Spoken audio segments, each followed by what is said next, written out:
കുച്ചിപ്പുടി മത്സരം നടക്കുന്ന വേദിയിൽ നിന്നുള്ള കാഴ്ചകളാണിത്. ഈ ഒരുക്കത്തിന്റെ അവസാന ഘട്ടം പൂർത്തിയാകുമ്പോൾ ഒരു മത്സരാർത്ഥിക്ക് ചെലവാകുന്ന ആകെ തുക കേട്ടാൽ ആരും ഞെട്ടും. ഒരു കുട്ടിക്ക് എങ്ങനെ പോയാലും എനിക്ക് തോന്നുന്നത് ഒരു 1 ലക്ഷോളം തീർച്ചയായിട്ടും വരുമെന്നാണ് എൻ്റെ ഒരു കണക്ക് കൂട്ടുന്നത്. നൃത്ത മത്സരങ്ങളിൽ ടെമ്പിൾ ഓർണമെന്റ്സ് നിർബന്ധമാണ്.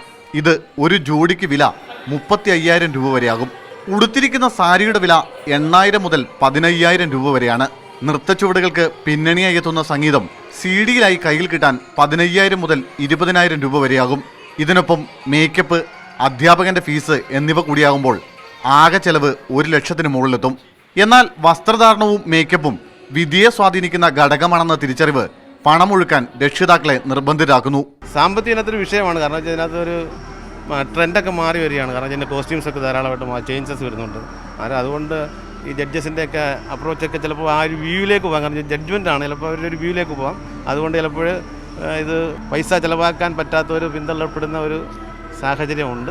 ഈ സ്ഥിതി തുടർന്നാൽ നമ്മുടെ യുവജനോത്സവ വേദികൾ സാധാരണക്കാർക്ക് എത്തിനോക്കാൻ പോലുമാവാത്ത ഇടമായി മാറും. കലോത്സവ വേദികൾ പണക്കൊഴുപ്പിന്റെ മേളകളായി മാറുമ്പോൾ കഴിവും അർഹതയുമുള്ള 100 കണക്കിന് കുട്ടികൾക്കാണ് ഈ വേദികൾ നിഷേധിക്കപ്പെടുന്നത്. കലോത്സവ വേദിയിൽ നിന്ന് ക്യാമറമാൻ ജയ്സൽ ബാബുവിനൊപ്പം സുനിൽ ഐസക്, മീഡിയ